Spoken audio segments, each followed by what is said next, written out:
샤론 찬양대의 찬양을 많이 듣고 많이 불러봐서 뒤에 멀찌감치 떨어져서 이렇게 같이 따라 불렀더랬습니다. 찬양 끝나고 콜록콜록 하시는 거 보니 성도님도 같이 노래하신 것 같아요. 그렇죠? 네. 주님이 홀로 걸어가신 그 길을 나도 따라가겠습니다 라고 시작하는 이 노래의 가사를 보면서 내가 뭐라고 이렇게 선포할 수 있을까라는 생각을 좀 해보았습니다. 자격은 둘째치고 내가 따라갈 수 있는 능력은 되나? 이런 생각들을 해보았습니다. 그러면 나는 그 길을, 사명의 그 길을 살아가는 것, 믿는 그리스도인으로서 이 땅을 살아가는 것이 내가 선택해서 갈 수 있는 것인가에 대한 고민을 해보았고, 결론은 나한테 달려있는 건 아니구나 라는 결론이 나왔습니다. 이 질문과 이 답을 좀 기반으로 오늘 말씀을 좀 같이 보면 좋을 것 같습니다. 기도로 동역하는 삶이라는 제목으로 말씀의 은혜를 함께 나눌게요. 영화 안에서 나오는 주인공들은요, 다 그런 건 아니지만 거의 대개 비범한 능력들을 가지고 있습니다. 주인공이니까 그렇겠죠. 그 중에서 이제 액션 영화라든지 그런 것들을 보면 이 주인공들은 능력을 갖고 있어요. 싸움 기술이죠. 과거에 뭔가 국가 조직에서 엄청난 훈련을 받고 국가를 위해 일하던 그런, 또는 엄청난 능력을 갖고 있는데 어떤 불의의 사고로 기억을 잃었다거나 그래서 그냥 순하게 착하게 살아가는 평범한 사람인 척하는 주인공. 근데 보통 이러한 주인공들은 어떤 사건에 휘말리고요, 이렇게 별 볼 일 없이 평범한 삶을 살아가던 주인공들이 결정적인 순간에 자신의 능력을 발휘하면서 모든 사건을 다 해결하는 이런 영웅담이 이제 영화 안에 자주 그려집니다. 이런 것들을 보면 영화니까요, 반전이거든요. 시원하다. 역시 내가 믿고 있었어. 저 주인공 내가 뭐 하나 할 줄 알았어. 역시 싸움 잘하네. 시원하네. 이렇게 볼 수는 있습니다. 그런데 현실에서 우리 주변에 이런 사람이 있다면 그렇게 환영받지는 못하는 것 같습니다. 간단해요. 능력이 있으면 왜 일이 이 지경이 될 때까지 가만히 있었나? 좀 일찍 능력을 발휘했어야지. 아니, 그렇게 사건 해결 능력이 있으면 진작 이렇게 힘들게 되기까지 왜 기다려? 능력을 발휘했어야지. 답답함을 유발하는 이제 그런 상황이라는 거죠. 그런데 이제 우리가 읽는 이 성경을 보면요, 이제 그 성경이 하나님과 하나님의 사람들, 하나님의 민족, 그리고 예수 그리스도와 그의 복음으로 이렇게 새롭게 된 교회들의 어떤 역사에 대해서 이제 이야기들 중심으로 이렇게 그려지고 있는데요. 성경 안에 있는 그 이야기들을 이렇게 살펴보면요, 하나님의 역사들이죠. 이런 좀 답답해. 이런 답답함을 유발하는 장면들이 조금씩 등장합니다. 네, 성경 속에 나타나는 답답함을 유발하는 그런 장면들, 그런 역사들을 오늘 한 3가지 정도만 같이 한번 보고 싶습니다. 요셉 아시죠? 대답을 해주셔야 되는데, 요셉 아시죠? 야곱의 아들 요셉, 창세기에 나오는 요셉. 이 요셉이 애굽의 총리, 그러니까 이집트의 총리가 된 이후에 이 야곱 아버지죠. 아버지 야곱의 모든 가족들, 요셉의 형제 자매들이 전부 다 이제 이집트로 이주해서 이렇게 살아갑니다. 거기 안에서 400년 동안 살아요. 이집트에서. 그러니까 요셉과 야곱의 모든 가족들, 처음에 되게 소수였죠. 그 사람들은 원래 고향이 이집트가 아니에요. 다른 곳이었는데 거기에 가뭄이 들었는데 마침 이집트에서 총리라는 한 자리를 차지하고 있는 요셉이라는 가족 덕분에 와서 편안하게 살았던 거죠. 총리의 가족이니 잘 살았겠죠. 근데 거기에서 400년이 흘러요. 400년 동안 요셉은 당연히 죽었고요. 그의 자손도 죽고 그의 자손도 죽었겠죠. 그리고 그 안에는 이집트 나라이니까 이집트 민족, 애굽 민족들이 막 이렇게 살고 있었을 거고요. 그리고 이주해 온 야곱의 가족들, 요셉의 형제들의 그 가족들도 역시 그 안에서 점점 이렇게 숫자가 늘어나게 됩니다. 400년쯤 지났을 때 어느 날 보니까 이집트 사람들이 쟤네들은 뭔데 여기서 살고 있지? 이렇게 되는 거예요. 누군가 얘기를 해요. 예제 서적을 보니까 400년 전에 요셉이라는 사람이 우리 총리였대요. 어쩌라고? 쟤네들은 우리 민족도 아닌데 왜 여기서 저렇게 한 자리를 차지해? 라고 하면서 한순간에 이 야곱의 후손들이 이집트에서 노예가 됩니다. 노예 종살이를 하게 돼요. 네, 이 이후로 이제 알죠. 이집트의 노예로 전락했다가 모세라고 하는 사람이 나타나서 10가지 놀라운 기적들을 행하고요. 이집트를 탈출하게 됩니다. 이것을 가리켜서 뭐라고 하죠? 출애굽기라고 합니다. 네, 출애굽기의 역사예요. 그런데 이집트를 탈출한 이스라엘 눈앞에 펼쳐진 현실이요, 그렇게 녹록하지는 않아요.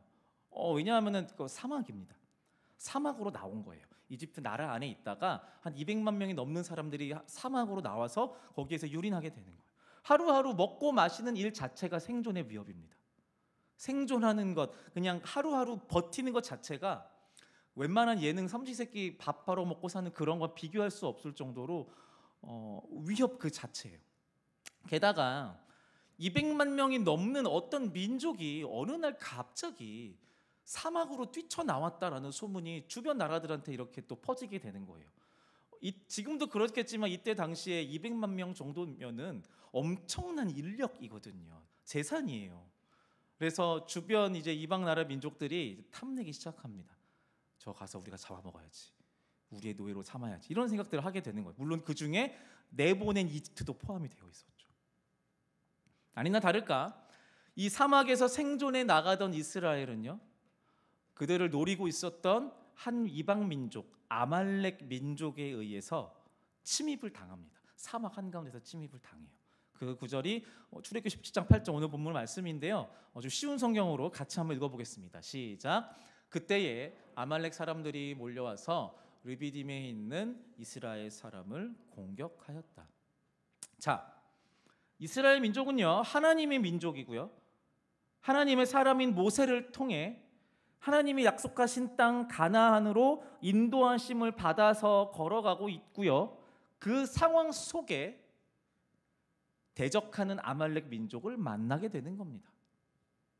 네, 제가 이거 왜 설명해 드리냐면요, 기초 지식이에요.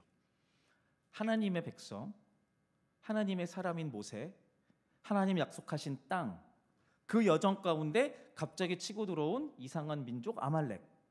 자, 그러면 이 전투의 결과를 우리는 아주 쉽게 예상할 수 있어요. 어디에 입각해서? 전능하신 하나님의 민족이라는 정보에 입각해서. 네, 성경적 세계관으로 볼 때 결과는 불에 보듯 뻔합니다. 이스라엘 민족이 이렇게 질 수는 없죠. 이렇게 멸망할 리가 없어요. 하나님의 민족인데요. 네, 이스라엘은요, 하나님의 도우심으로 이 전투에서 완승합니다. 이어지는 15, 16절에 이렇게 기록되어 있어요. 다음이요, 모세는 거기에 제단을 쌓고 그곳 이름을 여호와 니시라 하고 주님의 깃발을 높이 들어라, 주님께서 대대로 아말렉과 싸우실 것이다 하고 외쳤다. 여호와 니시라는 단어가 여기서 처음 등장합니다. 하나님은, 여호와는 나의 깃발, 승리라는 말로도 표현이 되는 거죠. 이겼어요. 예상했죠? 질 리 없으니까, 이렇게 질 수 없으니까 당연히 이기겠죠. 그런데 그냥 승리한 게 아니에요. 그냥 승리해도 이상하지 않아요. 하나님의 민족이니까요. 그런데 그 과정, 이 사이에 그 과정이 있어요. 이 같은 본문의 11, 12절에 보면요, 어떤 과정을 설명하고 있냐면요, 이렇게 얘기를 합니다. 같이 읽어볼까요? 시작. 모세가 그의 팔을 들면 이스라엘이 더욱 우세하고 그가 팔을 내리면 아말렉이 더욱 우세하였다. 모세가 피곤하여 팔을 들고 있을 수 없게 되니 아론과 훌이 돌을 가져와서 모세를 앉게 하고 그들이 각각 그 양쪽에 서서,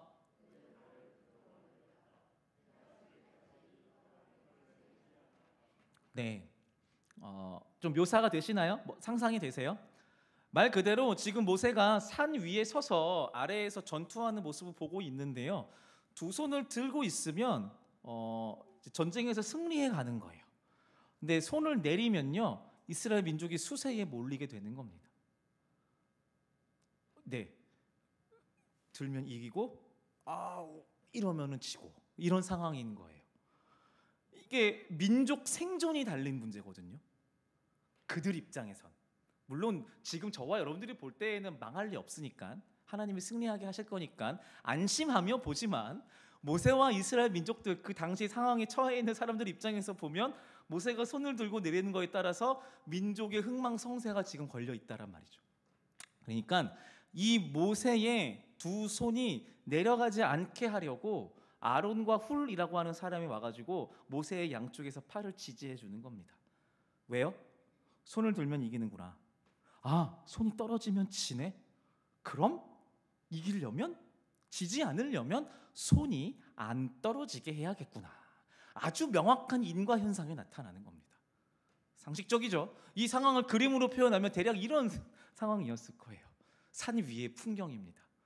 모세가 지금 표정이 딱 봐도 힘들어, 팔 내리고 싶어, 이런 표정이죠. 옆에서 아론과 훌이 안 돼요, 우리 이거 망해요, 들고 계셔야 돼요, 받쳐드릴게요, 여기 앉으시고요, 제가 받쳐드릴게, 들고만 계셔, 이겨야 돼 우리, 이러고 있는 겁니다. 자, 이 그림을 보시면서 여러분들의 표정이 우와 역시 이런 표정보다는 재밌게 웃으시네요. 아까 말씀드렸지만 민족의 흥망성쇠가 걸린 일이라니까요.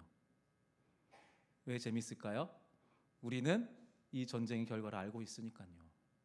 이게 왜 재밌냐면요, 지금 이 이야기를 보고 듣는 저와 여러분들은요, 이 모든 일의 주관자가 누군지를 알아요.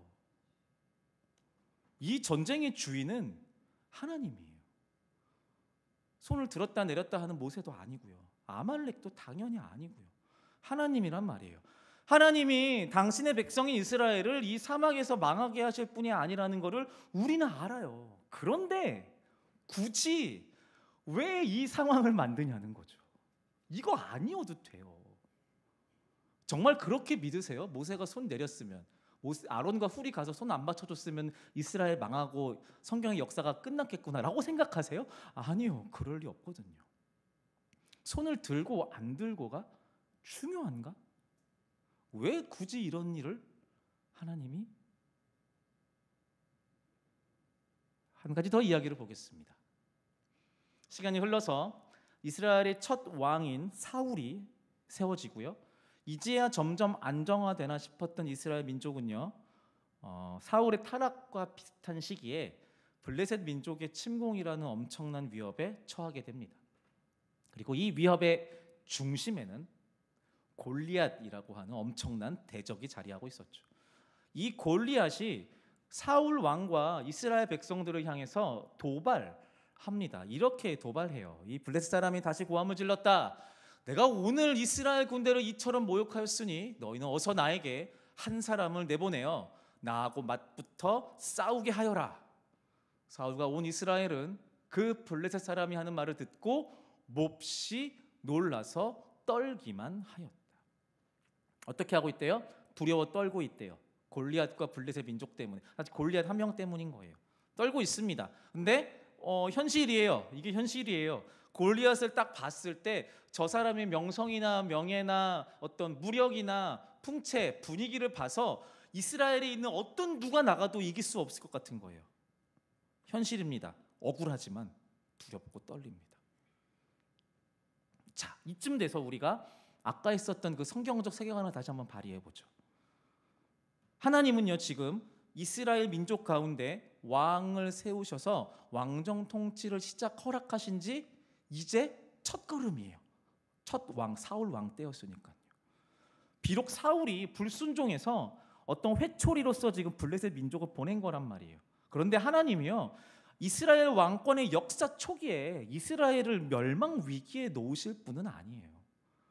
하나님이 지금 블레셋 민족과 이스라엘의 이 전투, 물론 당연히 여기서도 주인이 하나님이란 말이죠. 우리는 그 믿음을 갖고 있는데 지금 이스라엘 민족은 골리앗과 블레셋 민족들 앞에 두려워 떨고 있지만 하나님은 두려워 떨고 있을 리가 없어요. 우리는 이 전쟁의 승리를 너무나도 쉽게 예상할 수 있어요. 당연히 여호와 하나님과 이스라엘 민족의 승리로 끝날 것이다 라고요. 네, 여러분들의 예상이 맞습니다. 이 전쟁, 이스라엘은요 골리앗과 블레셋 군대를 보기 좋게 무찌릅니다. 이스라엘과 유다 사람들이 일어나 함성을 지르며 블레셋 사람들을 쫓아서 가이를 지나 에그론 성문에까지 이르렀다. 이스라엘 자손은 블레셋 군대를 쫓다가 돌아와서 블레셋 군대의 진을 약탈하였다. 이겼어요. 보시면 아시겠죠? 완벽하게 승리했습니다. 완벽하게 승리했습니다. 역시 하나님 이스라엘 민족을 버리지 않으셨군요. 근데 우리는 이 이야기 사이에 끼어 있는 어떤 한 역사를 또한 알고 있어요. 이 승리를 만든 원동력이 누군가요? 네, 우리가 알고 있는 그 사람 다윗입니다. 사자의 발톱이나 곰의 발톱에서 저를 살려주신 주님께서 저 블레셋 사람의 손에서도 틀림없이 저를 살려주실 것입니다. 하나님의 사람 다윗이 등장하고 그의 믿음의 물맷돌에 의해 골리앗이라는 장수가 죽고 블레셋의 침공으로부터 이스라엘이 구원받는 겁니다. 아까 출애굽 광야에서 손들고 있던 모세의 이야기랑 비슷해요. 뭐냐 하면요, 다윗이 안 나타났어도 이스라엘은 안 망했어요. 하나님의 전쟁이니까요. 하나님의 민족이니까. 그런데 왜 이스라엘을 이끄시며 도우시는 하나님의 역사에 왜 골리앗이라는 역대급 그 대적이 등장했으며 또 그와 너무나도 상극인 소년 다윗의 용맹함이 굳이 왜 필요했던 걸까? 두 가지 얘기했네요. 세 번째, 이번에는요 예수님 시대의 이야기를 한번 가져와 보겠습니다. 나오는 사람은 이제 베드로와 이제 그의 이제 그 어업 종사자들, 동지들입니다. 예수님을 만나기 전이에요. 그러니까 첫 만남의 장면입니다. 예수님 만나기 전에 베드로와 그의 동지들이 항상 그 이제 낚시하는 그 갈릴리 바닷가에서 낚시를 하는데 이날은 실패합니다. 물고기를 하나도 못 잡아요. 그리고 실패해서 투덜투덜 대면서 그물을 끌어올리는 모습을 저 멀리서 지켜보고 있는 분이 있습니다. 누가복음 5장 이전에 예수께서 보시니 배 두 척이 호숫가에 대어 있고 어부들은 배에서 내려서 그물을 씻고 있었다. 빈 그물입니다. 고기 한 마리도 없는 낚시에 철저하게 실패한 그물이에요. 자, 이제 우리의 상상력을 발휘해야 됩니다. 지금 예수님이 베드로를 찾아온 이유는 무엇일까요? 1번 배고프셔서, 2번 심심하셔서, 3번 제자로 부르려고.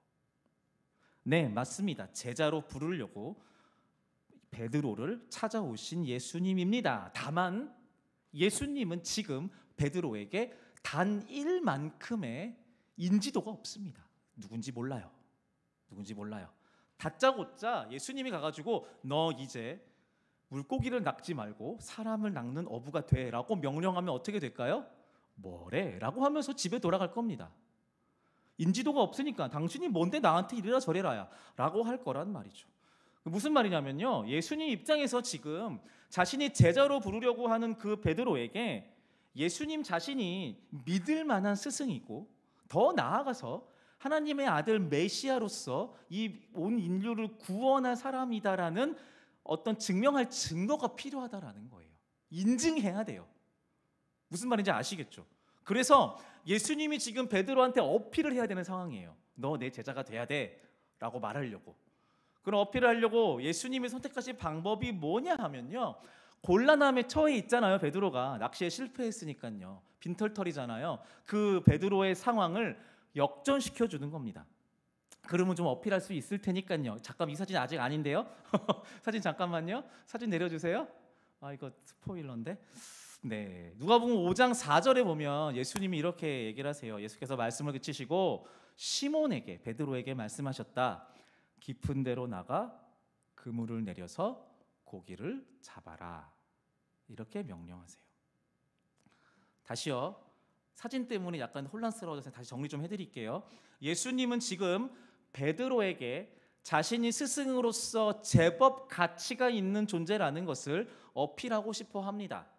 그래서 베드로의 지금 처해 있는 그 상황을 역전시켜 주려고 해요. 그래서 제안하는 것이 뭐예요?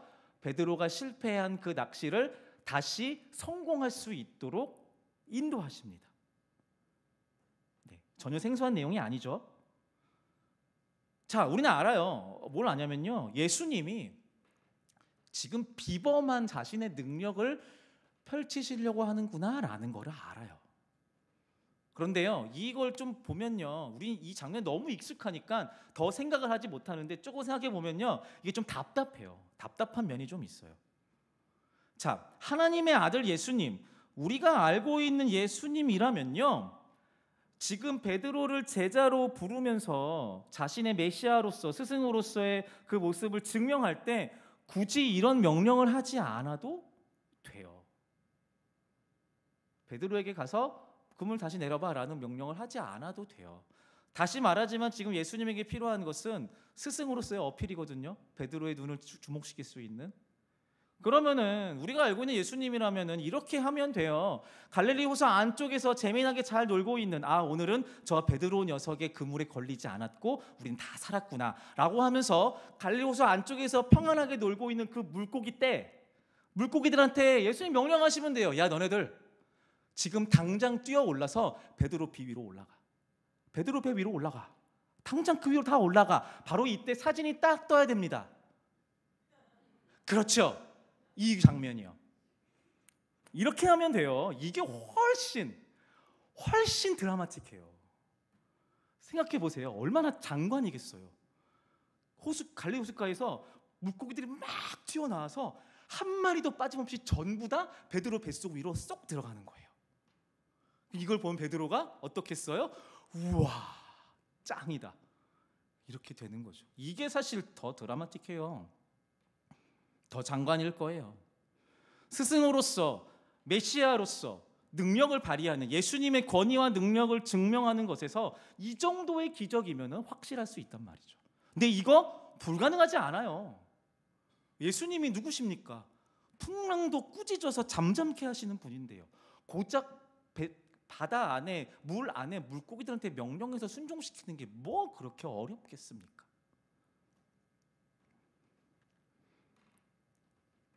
그리고 무엇보다 베드로라고 하는 인간의 결정이 아니라 이 물고기들은 100% 순종할 거란 말이죠. 이 물고기들한테 명령해서 기적을 일으키는 게 훨씬 안전할 거예요. 그런데 예수님은 그렇게 안 하세요. 굳이 베드로를 부르십니다. 그리고 요청하시기를 깊은 데로 나가 그물을 내려서 고기를 잡아라. 단순해요. 예수님은 물고기에게 명령하지 않고요, 베드로에게 명령하세요. 그물을 내려라. 분명한 것은 지금 예수님이 뭔가 자신이 능력이 부족해서 일손을 거들라고 베드로를 제자로 부르시는 게 아니라는 겁니다. 예수님이 베드로를 제자로 부르시려는 것은요, 베드로를 향한 하나님의 계획이 있다라는 것을 알려주시고 싶은 겁니다. 처음 보는 어부인 베드로를 향하여 예수님의 말에 순종하는 것으로 동역을 시작하게 하시려는 이유는 이런 거예요. 베드로야, 네가 지금 이 시작 지점에서 순종하기만 하면, 일단 믿기만 하면 너를 향한 하나님의 놀라운 계획과 인도하심을 네가 알게 될 거야. 그걸 누리게 될 거야. 이걸 말해주고 싶었던 거예요. 굳이 그렇게 하시는 주님의 계획이 있다라는 겁니다. 그 계획의 중심에 베드로가 있어요. 예수님은 베드로를 세우고 싶었어요.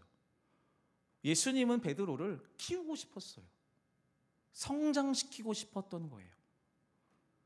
그가 예수님의 제자가 되어서, 비록 연약하고 투박하지만 예수님의 제자가 되어서 훈련받고 또 세워져서 결국 교회의 리더가 되고 선교의 주역이 되는 그림까지 예수님은 이 갈릴리 바닷가에서 베드로를 부르면서 그림을 그리고 있었던 거예요. 그래서 눈에 혹하는 어떤 기적만으로 시작하는 스승과 제자의 관계가 아니라 자신의 결단, 내가 당신의 말에 순종해서 그물 한번 내려보겠습니다라고 하는 그 순종, 그것으로 시작하는 동역을 예수님은 권면했던 거예요. 그래서 예수님은 기적을 구경하는 베드로가 아니라 예수님의 기적에 동참하는 베드로를 원했던 겁니다. 똑같습니다. 앞에 두 가지 이야기를 기억해 보세요. 출애굽 시절에 두 손을 들고 있었던 모세, 이 손 안 들어도 이스라엘은 지지 않아요. 겨우 이 행위에 하나님의 성패가 달려 있을 리 없죠. 그런데 모세가 두 손을 들고 위해 누가 나섭니까? 아론과 훌이 나서요. 아론은 이후에 이스라엘의 예배를 주관하는 대제사장이 되고요. 훌은 이스라엘의 원로로서 죽을 때까지 이스라엘 민족의 신앙의 아비로 활약합니다. 그리고 전쟁터에서, 그러니까 그 산 위에서 모세와 아론과 훌이 손들고 있었잖아요. 그러면 아래에서 싸우고 있는 사람들이 있잖아요. 이스라엘 민족. 그 안에 전쟁터 안에서 리더로서 전투를 이끌었던 사람이 있으니 그 이름은 우리가 잘 알고 있는 여호수아예요. 이게 하나님의 계획입니다. 어찌 보면 우스꽝스럽고 미신처럼 보이는 손 들고 말고의 이 상황을 하나님께서 연출하신 이유가 아론과 훌과 여호수아라는 모세 이후 민족의 영적 지도자를 세우기 위함이라는 겁니다. 그럼 골리앗과의 전투에서 승리로 이끈 다윗이라는 소년을 굳이 등장시킨 하나님의 계획도 설명할 수 있습니다. 다윗은 수천 년이 지난 지금까지 하나님을 예배하는 예배자들의 모범으로서 회자됩니다. 하나님을 향해 진심으로 드리는 것이 무엇인지 우리는 다윗을 통해 예배를 배우고 다윗을 통해 하나님을 만나게 됩니다. 네, 이게 하나님의 계획입니다. 예배의 모범 모델인 다윗의 탄생은 골리앗 앞에 대적한 소년 다윗부터 시작했던 거예요. 맞아요. 굳이 이 일들을 하신 이유는 저와 여러분들로 하여금 하나님의 일들을 경험하고 하나님의 계획에 참여하게 하시기 위함입니다. 그래서 팔을 들게 하고 있는 겁니다. 그래서 다윗이라는 소년을 부르시는 겁니다. 그래서 굳이 베드로에게 그물을 내리라고 명령하시는 겁니다. 저와 여러분들을 향해 이 신앙의 삶으로 끊임없이 초청하시는 겁니다. 하나님은 전능하시기 때문에 다 할 수 있지만, 하나님은 전능하셔서 능력의 부족함도 없지만, 그래서 다른 어떤 누군가의 도움도 0.1에 0.01도 필요가 없는 분이지만 하나님의 놀라운 계획에 우리를 동참하게 하시려고 전능하시지만 우리와 동역하시고 싶으셔서 우리를 부르시는 겁니다. 승열아, 그 팔을 좀 들고 있을래? 승열아, 그물 한번 다시 던져볼래? 내가 너를 위해 놀라운 계획을 갖고 있거든. 나랑 함께 일해볼래? 라고 초청하시는 거예요. 여러분, 이건 상징이에요. 팔을 들고 있는 것, 모세가, 그리고 다윗의 물맷돌, 그리고 말씀에 순종해서 그물을 던지는 행위, 상징입니다. 우리를 향해서 동역을 요청하시는 하나님의 이 제안과 권면을 저와 여러분들이 만난다면 여러분들은 어떻게 반응할 건가요? 네, 주님, 기꺼이요. 저 여기 있습니다. 하나님과 함께 일할게요. 기회 주셔서 감사해요. 얼마든지요. 라고 하시겠죠. 이 반응을 성경은 뭐라고 하나요? 기도라고 합니다. 사랑하는 여러분, 우리가 믿는 하나님은 전능하신 하나님이십니다. 그 전능하신 하나님이 저와 여러분들에게 초청장을 보내고 있는 거예요. 동역을 제안하시는 겁니다. 그래서 어쩌면 우리 중에 이런 분들이 있어요. 내가 믿는 하나님이 전능하신 하나님인데, 부족함이 없으신 하나님인데, 능력이 넘치는 분인데 왜 나는 신앙생활을 하면 할수록 하나님이 나한테 뭔가를 기대하시는 것 같지? 왜 자꾸 나로 하여금 뭘 하게 만드시지? 하나님 충분히 전능한데 라고 생각하시는 분들이 있다면요, 맞습니다. 그거 맞아요. 하나님이 여러분들을 사용하시고 싶은 겁니다. 하나님 나라를 확장해 나가고 더 선명하게 만들어가는 그 과정에 여러분들을 부르셔서, 저와 여러분들을 부르셔서 같이 걷고 또 같이 뛰고 같이 경험해 나가면서 누리게 하시는 겁니다. 기도를 통해서요. 기도로요. 어떤 분들의 기도는 시간과 자리를 지켜 기도의 분량을 쌓는 것일 수 있습니다. 정말 중요합니다. 어떤 분들의 기도는 땀 흘리며 공동체를 섬기는 것일 수도 있고요. 또 어떤 분들의 기도는 지역과 나라 열방을 다니며 전도하고 선교하는 것일 수도 있어요. 어느 하나 중요하지 않은 것이 없습니다. 그러므로 사랑하는 여러분, 여러분이 알고 믿고 있는 하나님의 가르침과 그 성경의 가치, 하나님 나라의 교훈을 위해서 수고하고 애쓰시기 바랍니다. 내가 땀 흘리지 않으면 하나님의 도우심에서 뭔가 멀어질 것 같은 두려움으로 수고하는 게 아니라요, 내 눈물과 땀방울과 수고를 아시는 하나님이 그에 합당한 놀라운 계획으로 이끌고 가실 것이라는 믿음을 가지고 안심하며 애쓰시기 바랍니다. 부르심에 합당한 기도의 모양과 열심을 통해 하나님의 사역에 동참하시기 바랍니다. 사랑하는 여러분, 전능하신 하나님과 함께 일하시기 바랍니다. 자, 같이 우리가 찬양하고 같이 기도할 텐데요, 우리가 잘 알고 있는 찬양입니다.